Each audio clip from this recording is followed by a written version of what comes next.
দেখো 9:20।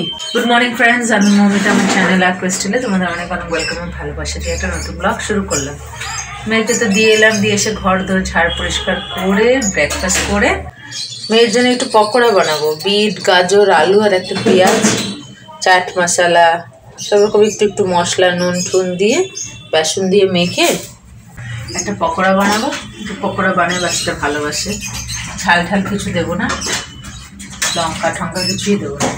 পকোড়া ভেজে তারপরে ভাজি করবো। এখন পকোড়াটা মেখে দেবো।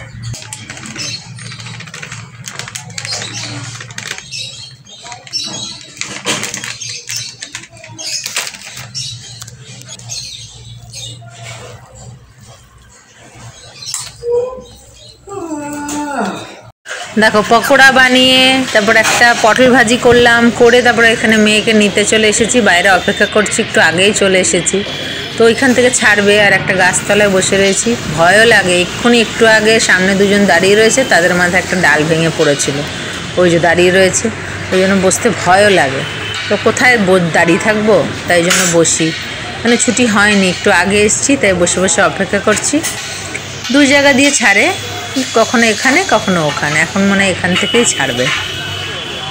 দেখো 1:20 আজকে হয়েছে। দেখো এই যে পটল ভাজি, এটাই কালকের তরকারি। অনেক তরকারি বেঁচে গেছে, অনেক অনেক। সেটাকে আজকে গরম করেছে, মাছ ফাছ সব বেঁচে গেছে। আমি তো দুবেলার একবেলাও মাছ খাইনি। আর এই যে মেয়ের জন্য পকোড়া, এতে আছে ডাল, স্যালাড আছে, পাঁপড় ভাজা আছে। আর এটাকে আজকে মাথায় জল দিয়েছি, কারণ 2 দিন হয়ে গেল দেরি করে আসছিল বলে জল দিতে পারিনি। কালকেও দেরি করে আসবে, তাই জল দেওয়া যাবে না। তাই এখন আমিও স্নান করে এলাম, আর বাবা গায়ে জল দিলে ছ্যাঁক করে ওঠে, কিন্তু তারপরে আর ভালো লাগে। এখন বসি এটাকে নিয়ে, পরে ফিরে আসছি সন্ধ্যেবেলায়। দেখো 8টা বাজতে 10 মিনিট বাকি।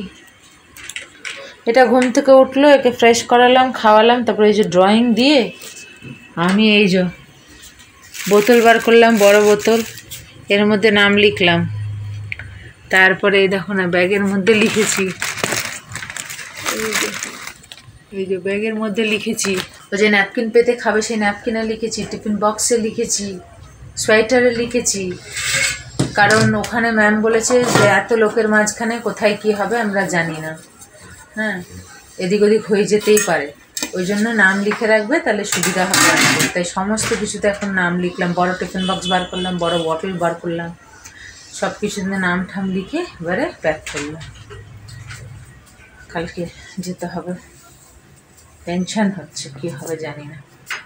সব রেডি হয়ে গেছে, সব গোছগাছ হয়ে গেছে। টিফিন দিতে হবে, ন্যাপকিন দিতে হবে, হ্যান্ড ওয়াইপস দিতে হবে, ওয়াইপস আর কি, বটল দিতে হবে বেশি করে।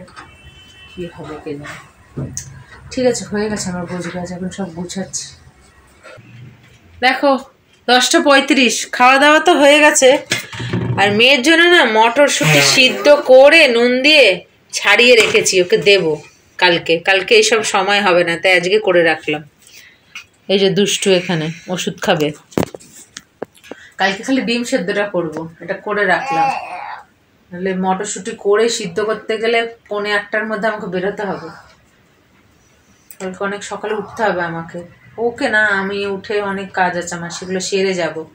কারণ চলে আসতেও পারি, আবার ওখানে থাকতেও পারি। তাই সেই মতনই আর কি প্রিপারেশন নিয়ে যাব, যাতে থাকতে হলে থাকতে পারবো, চলে আসতে হলে চলে আসতে। কী করি, কাপড় চোপড় তুলে দিয়েছি, বিছানা ঝেড়ে নিয়েছি, এখন ওকে ওষুধ খাওয়াবো। আর কি, আর কিছু না। মোটামুটি সব রেডি, সব গুছিয়ে নিয়েছি। এবারে কালকের কথা কালকেই জানি কী হবে। ঠিক আছে, ব্লগটাকে শেষ করে দিই। আগামীকাল আসছে আবার একটা নতুন ব্লগ নিয়ে। তোমরা ভালো থেকো, সুস্থ থেকো, নিজেদের খেয়াল রেখো। Good night.